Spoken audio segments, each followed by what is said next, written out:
Just wanted to get together today to, obviously there's a lot of anxiety in the community anytime COVID is brought up. And so just wanted to go through a couple points of where we are. And I think that's important perspective when we look at the country as a whole, where we are and where we are with some of our decision making and the factors that we really take into consideration during that process. First off, throughout the whole pandemic, we've always tried to find balance related to everything. And as we know more about the virus and who's vulnerable to the virus, most vulnerable, that's really what's driven decisions, and data's always driven that. So today, recognizing that there is an uptick in cases across the country, just like our county, we're still in good shape, and we need to keep things in perspective. A bad situation is where we were during the winter and during the beginning of 2021, when we had hospital numbers in the 400 and 500 residents directly related to COVID. Bad numbers are when you have 300, 400, 500 cases a day. Bad numbers are when you have close to 100 people in the ICU. Bad numbers are when we're losing 18 to 20 people in a day. And bad numbers are when we have thousands of active cases. Where we stand today is we essentially have seen COVID get down to almost zero, probably about a month ago. Essentially statistically insignificant when you have a county our size that has 2 or 3 or 4 cases in a day. And that's a good spot. That's just not sustainable with any virus that's still transmitting and mutating. So over the last, today I think we'll report out the specific data when we get it later today, but we'll have cases in the 30 to 35 range again today. What's important is the hospitalization numbers will be stable again, very, very low, and I believe they will go down a little bit today. So overall, that's kind of where things are. We need to continue to vaccinate, and we'll continue to do that. We have a Green Hills Clinic tomorrow, I believe, from 1:30 to 3:30. We need to, by vaccinating, we do 2 things. One, we limit our potential risk to getting sick, but as important and more important in many cases, even if people do get sick, then they are not going to get as sick and need hospitalization stay. And there will be breakthrough cases. We always knew there would be breakthrough cases. There's not a 100% of efficacy vaccine out there right now, right? So that's going to happen. People will get vaccinated and they will get COVID. But that is limited, and that is not the norm, and those individuals are not getting very sick today. So we're heading into fall.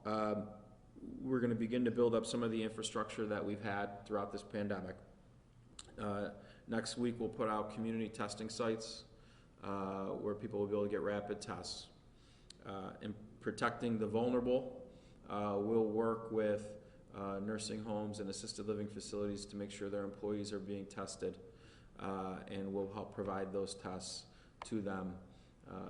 We'll assume participation will be voluntary at this point, as it's in the best practices and the best interests of everybody.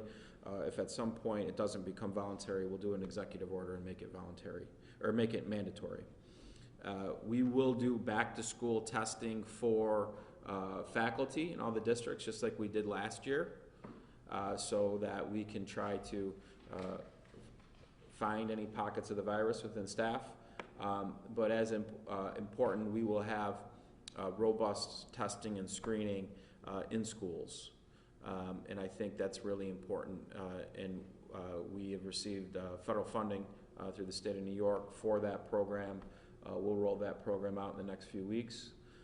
But part of what we did last year during the school year, even in the peak of cases, when we were having 300, 400 cases a day, we knew within the schools that there was not transmission because of our testing.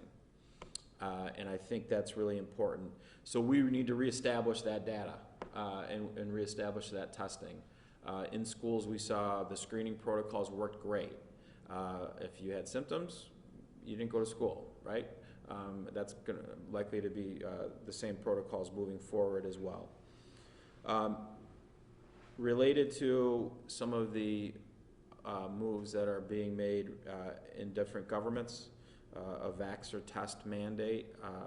Some will say it's not a mandate because you could test and not vax. We're talking to our bargaining units about that right now, and we're getting feedback from them related to county government. We are looking at a new hire policy for vaccinations. That is not a mandate if we go that route, because you're not an employee and it's your decision if you want to come work for Onondaga County. So we're looking at that potentially as a vaccination policy. Related to the CDC mask mandate for vaccinated individuals, even according to the CDC data points they look at, we're not there. B, I think it is a conflicting message and a deterrent for people to get vaccinated. And C, any decision we make related to that, if we ever get there, we will incorporate hospital data into that, because we're going to have positive cases of COVID. This was never about getting to zero when this all started. It was about flattening the curve and being able to treat our sick. So I think that's important that we remember that. That was the goal. For the most part, we've accomplished that goal. Zero COVID has never been the goal. And so the mask mandate for vaccinated individuals in Onondaga County is not going to happen today. The CDC doesn't even recommend it today. But if we get to that point in time, we will be adding in the hospital data as a criteria in our decision-making process related to that. But I just think it's important that we keep everything in perspective. We've learned, and many of you have reported on, the other impacts of COVID and the impacts of mental health, the impacts of isolation, the impacts on the opioid crisis. These are all public health impacts of this pandemic. And so when we're making any decisions moving forward, we need to balance all of those decisions in this. And if we can keep that balance, we'll continue to have relative success here related to that. So happy to take any questions on that. Yes, ma'am. Ryan, for parents of young children who cannot get vaccinated, you mentioned there's a low transmission in the schools, but that was with the masks, that was with the social distancing. Do you think that you will have a recommendation going forward about masks in schools, or what do you want those parents to hear? So thanks for that question. Right now, we still haven't gotten clarity from the state if this will be a county decision.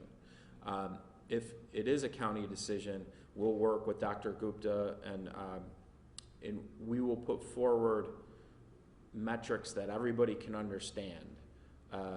And if certain metrics are attained, that the potential mask wearing, my goal would be that kids don't have to wear masks in school, right? But that's a goal, right? And so we don't know, because of the low transmission rates, to your point, when there was mask wearing, did the mask play a role in that? One can make that argument, right? I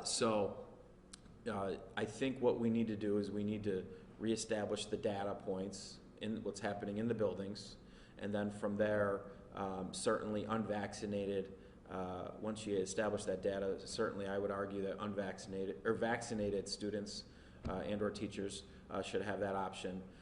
But then at some point, if you have data and the data is showing you zero, looking at no masks is something that I think makes sense. But we don't even know if that's our decision right now, but that's what our thought process would be, is similar to when we went through the restart process all the way back then. The state came up with metrics for how your community could restart.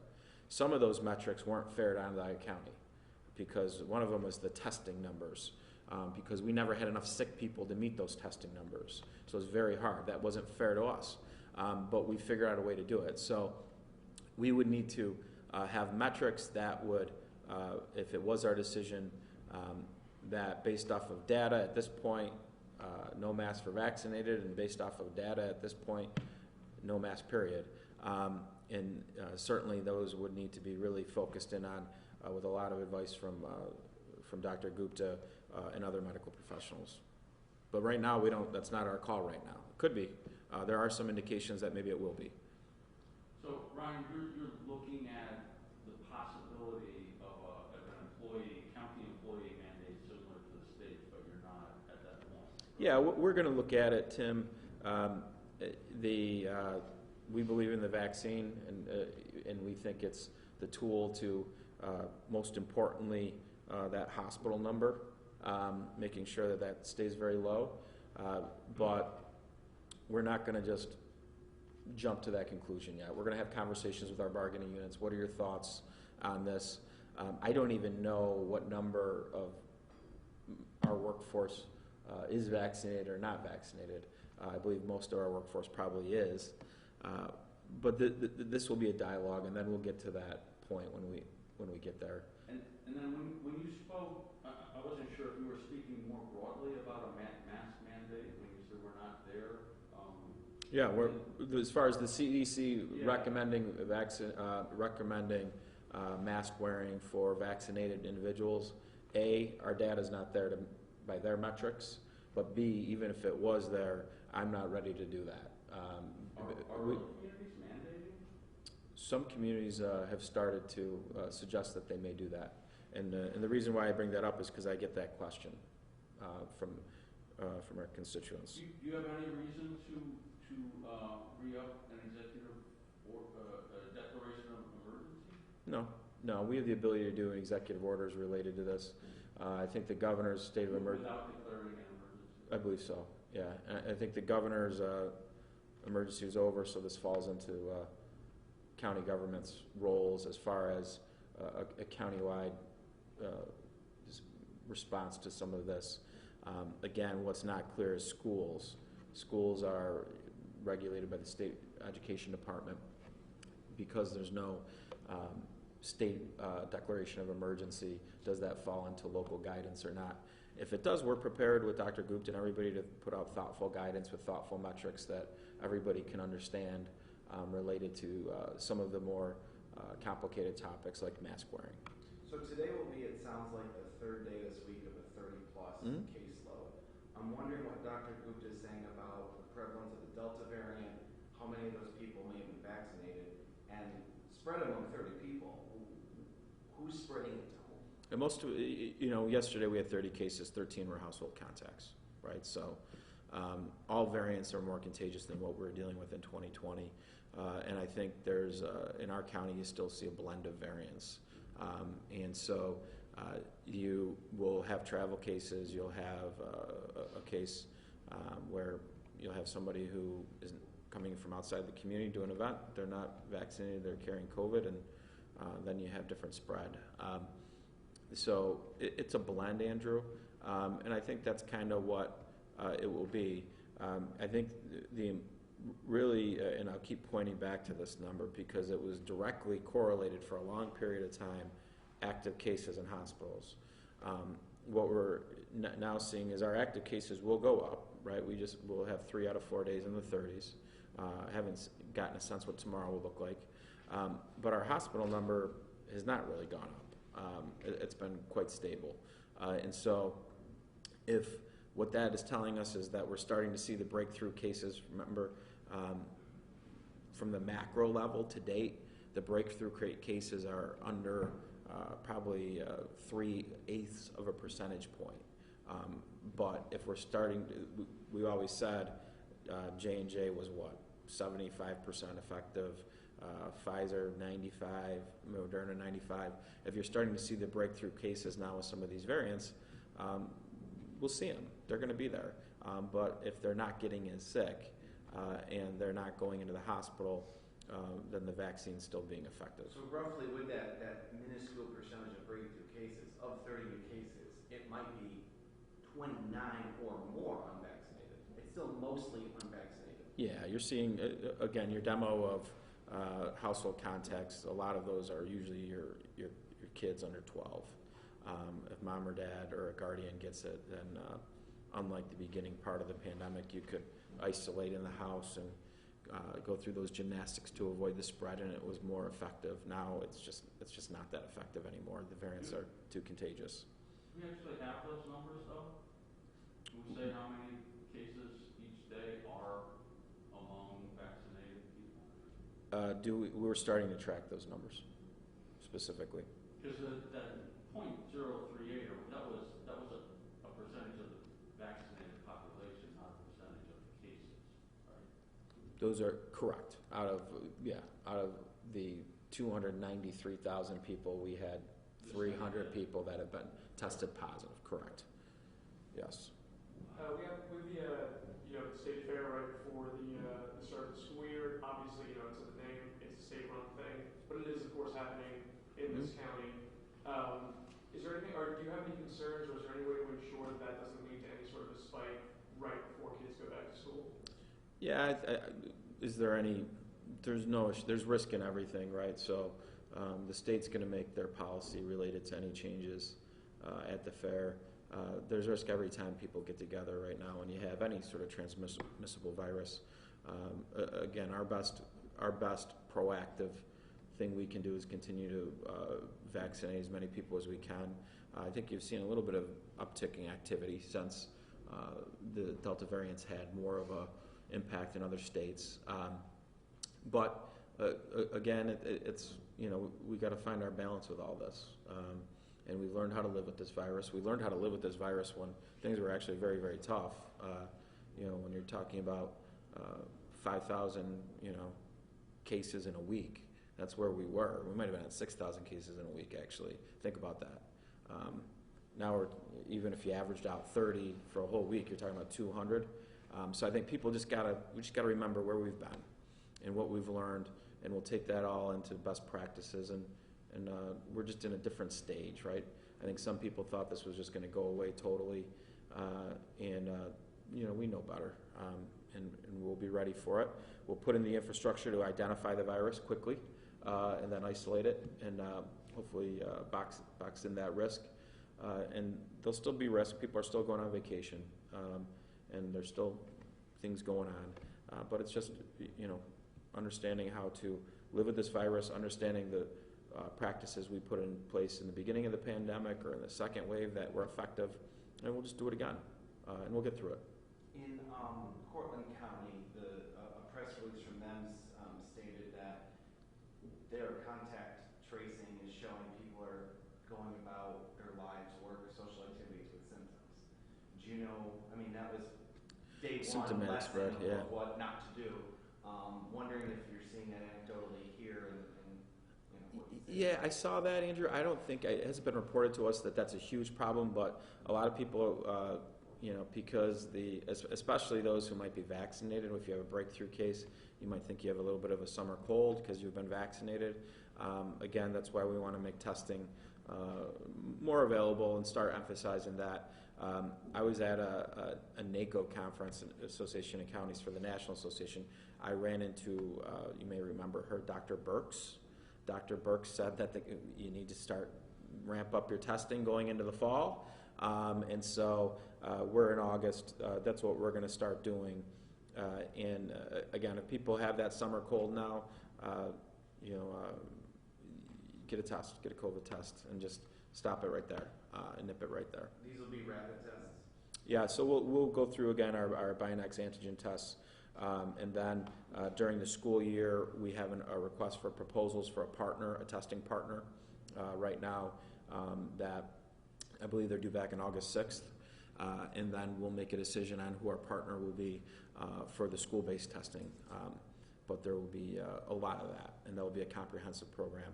Do you have times and locations for the testing next week? We'll put those out. Those are being organized now, but we'll put those out to you guys via release. Are you likely to reopen the On Center? Not the On Center.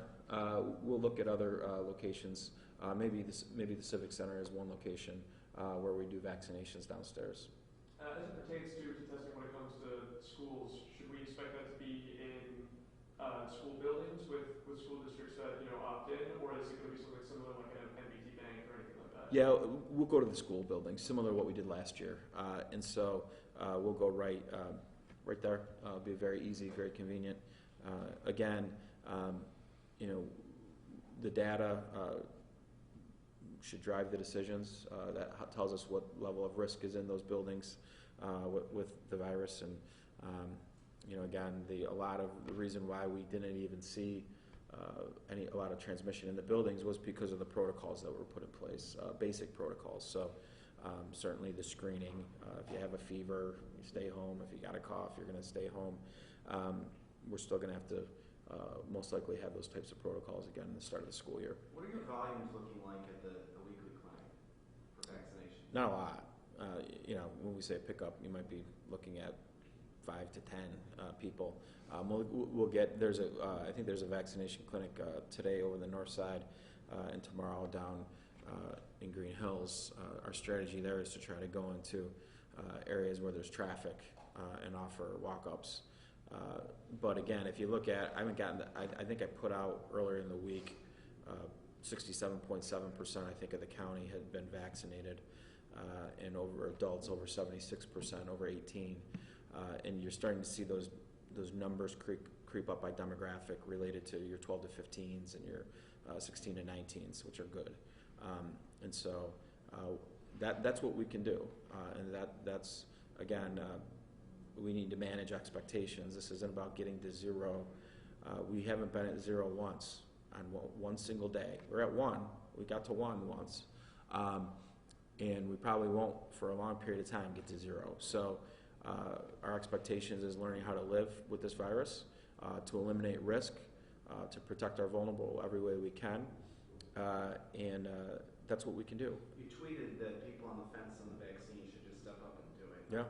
Have you had a moment of frustration where the county has gone through, you know, its own Olympics to provide vaccinations to people, and a third of this county still hasn't taken advantage? Some of that's just not going to change. I get that. I guess where I would love to see a little bit more participation is the groups where I share their goals, right? I share the goal of a parent who doesn't want their 11-year-old daughter, Madeline McMahon, wearing a mask in school. I share that goal. Have you been vaccinated? If that's your goal, have you been vaccinated? Just ask yourself the question. I know a lot of those people haven't. So that's a little bit of frustrated. I get a little bit of frustrated that kind of like help me help you here. And so that's these are all things that I want to get to. You know, your 11-year-old and your 9-year-old and your 5-year-old, they're probably not getting it from another kid. They're getting it from an adult. And so that's just, you know, I want to get there. I want to get these kids back to life. I've seen what's happened to these kids, the isolation, the mental health strain.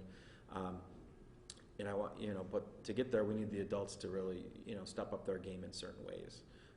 And I certainly know some people won't like that I just said that out loud, but that's just kind of the reality a little bit. So overall, I think our community's done really well with vaccination. Once you get that 5 to 12-year-old demographic is allowed to get a shot, I think we'll see our percentages go over 70. And then, you know, maybe people will wake up a little bit with these variants because they can be disruptive. And if you're vaccinated, even if you get it, you're going to get a much smaller viral load. Have you heard anything on the timeline for the 5 to 12-year-olds being able to? Just what I read, just what you read, right? Yeah. So maybe by the end of the year. Yeah. They aren't consulting with me on their timelines. Yeah. This might be a repetitive question, but you know there are some states where they are seeing hospitals now get overwhelmed, and you know they really do have serious outbreaks. What will prevent that from happening here? Yeah. So our active case number this week will go over 100 when we report it out. But I think I was told our hospital number went down today, so it was at 16 yesterday, so it's at least 15 today. So, you know, I think the vaccination is what's going to help, Tim, because even if people are getting sick with a case, they're not ending up in the hospital. And even with, you look at the demographics that are highly vaccinated, we're still not seeing cases out of those demos. Your 70 and aboves are great percentages, maybe 1 or 2 a day out of those demos. But one of the things we want to do, we recognize even if a vaccinated nursing home resident is exposed to the virus, their immune systems aren't as strong anyways, they still could get it, and that could be a bad outcome. So that's why we're talking about, we're going to work with our facilities to get back to more robust testing of the employees, because that's where a lot of the risk will be. When it comes to masking in schools, we heard from a few superintendents that they're still waiting just over a month out for any guidance from the state. In terms of potential conversations that you're having with state partners, do you know when they might get that kind of guidance or what you might be looking for? Yeah, we're asking for it too. And again, if they want us to come up with our own program, we will. You know, again, we'll put out something that everybody can understand, in a data-driven process. So, but we still think it's in the state's court right now with state education. But if the state wants us to work on our own program based off local transmission rates, which I think is not a bad idea, we'll do that. In terms of nursing homes, you said you're going to work with them to restart testing. Okay. Some of them still are, some of them aren't. We surveyed them. Okay. So we'll provide the kits, but we need the employees to be tested. And if they don't participate, you're prepared to issue an order to mandate that? Correct. But not to mandate vaccines? No. None at this Do you point. know the vaccine rates in nursing homes among staff? It wasn't good the last time it was mandated. And I think that's part of the challenge, right? So we're talking about the identifying risk to our most vulnerable population. That's our most vulnerable population, right? And so risk coming into the buildings with the staff that's interacting daily. There's a level of risk there. So let's just be smart. We're going into the fall. We've seen a little uptick in cases. Let's start doing some things that we know will work to identify pockets of the virus, and let's isolate it. And I don't see, if we're providing the kits, I don't see any of the facilities having an issue doing the testing. Would that be weekly? Yeah. And just circling back to the fair briefly, that does seem to be sort of the best potential for, you know, that so-called super spreader event ahead of the school year. Again, I know it's not your jurisdiction, but is there anything that you want them to change, given that they're still heading in at full capacity for the time being? Yeah, I just don't think. I think today's numbers are different from. I think if we had 100 cases a day for a week, then maybe you have a different set of facts on the ground, and that's not to say things can't go that direction, right? But things can go back to having 10 cases a day and 5 cases a day. 5 cases a day is like nothing. It's like zero, really. There's more cases of almost every other transmittable disease in the community probably that same day than this. So I think it's too early to say changes should be made to their own policies or to opine on what that should be like. I think right now, you saw an uptick in cases throughout New York, essentially kind of flowing from other states, we're not immune to that, and there's some medical experts out there that are suggesting that the whole Delta variant might be a 2-3 week wave right now, and 2-3 weeks from now, things might look a lot different, right? So we'll see how this all plays out. But I know the state's watching this, and again, if we see data that merits having a conversation with the state, we certainly will have that conversation. When the rapid testing kicks up again, that could just by its nature show that there's perhaps more than 30 cases a day, or whatever the average has been, given that testing has been scaled back in recent weeks and months.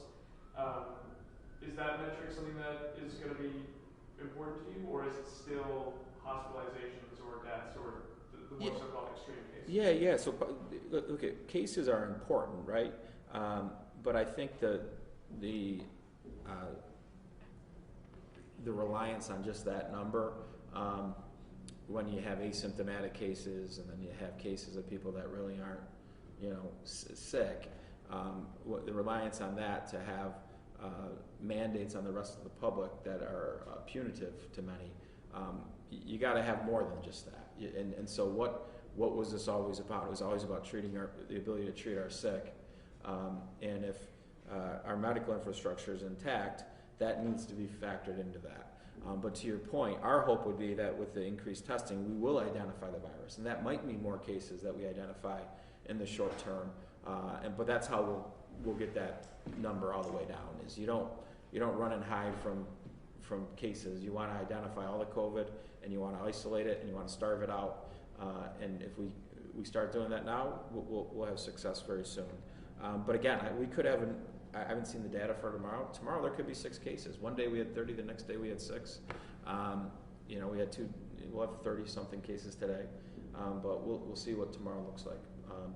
But again, we're watching this. We're going to find our balance. But I just think we got to keep everything in perspective. We know what emergency looks like. Trust me, I know what emergency feels like. This is not an emergency. Are most people getting symptomatic tests now with their doctors, or some of the big sites? I don't even. That's what this is too. That's why the positivity rates. I don't think, and again, the positivity rates. You're basically this is just symptomatic testing right now. So you're sick with something, or maybe you, or you're going into a hospital for a procedure, and so that's really what this is. So when in the beginning of the best way to say testing to compare it to is what we were doing in March and April of 2020. And so if you look at the rates where we were in March and April of 2020 to where we are today, it just shows you how far we've come. When we were doing symptomatic testing then, we were over 10% on the positive rates. Today, we're under 2% positive rates. So what's the difference there? You were doing the same thing, right? You're testing under the same criteria. That 8% difference is the vaccine. And so I think that's just, it shows you how far we've come along that. But from a metric, the positivity rate's not the best metric anymore. Active cases are the best metric. Our active cases are going up this week compared to last week, and they went up a little bit. But I think when we had active cases under 40 for a week, maybe even under 30, that was like that's as good as we're going to get for the foreseeable future. So if we get back under 100, we're in fantastic shape. Right now, we're in good shape. So cases, are they up to the variant of Delta variant, or is that not? So they're testing for strains. So how it works is you go get a COVID test. It tells you if you're positive or you're negative, right? The labs then will take samples from various providers, and then they will take that test and test it for strains. We're still seeing a lot of variants of other variants that have been through the community that are still there. The Delta's here just like any other variant, but it's a blend. We're not a dominant Delta variant community at least that's the information I've been given. What's the biggest anxiety you've been hearing from the public? People are back to school. People are worried. There's a lot of folks that don't want to see their kids in masks. A lot of people are concerned about vaccinated people, saying, I was on the fence, I only got this, so I didn't have to wear a mask, and this is our way out of these regulations. So now the government's doing a U-turn, and I can see that perspective. So that's that anxiety. I think you get an uptick of activity and anxiety overall when cases go up. That's why I think it's just, we just need to find the balance. Remember in the first wave when we had 60 cases our high day, and it was horrible. It was horrible. Comparing that to 499 cases on our high day on the second wave, 60 cases wasn't that horrible, right? Now we're talking about 30 cases, right? So that's where we were in June. In June, when all the regulations were gone and everybody was celebrating, removing the regulations because we had 30 cases. Now we don't need any more regulations. So now we're there again and people are screaming, you need regulations. That messaging from government, when you're trying to get people off the fence for the vaccine, it's conflicting, and again, so we just need to find our balance because we're getting through this. We're recovering as a community. We're starting to address all these other victims of this pandemic and planning, and we're trying to get our economy going. And we've learned how to do all of this at once, and we'll continue to be able to do that. So your message is get a vaccine. Don't worry about wearing a mask if you have a vaccine. That's how I'm going to be living my life right now. There's Dr. Gottlieb, former FDA commissioner, is somebody who I've followed throughout this pandemic, and I thought he's made a lot of sense. His position related to the CDC's, if you were in this community, wear a mask if you're vaccinated position, was that the impact of that policy will be negligible on the Delta variant. It's too late. The Delta variant's starting to go like this, just like it did in Britain. So what that policy does is it conflicts with some of our other efforts. Now, if we're in a situation here where we're seeing an uptick in cases and severe uptick, and then corresponding with that are hospitalizations, then that's a little bit more data to show you that you need to look at all of the tools you have in the toolbox.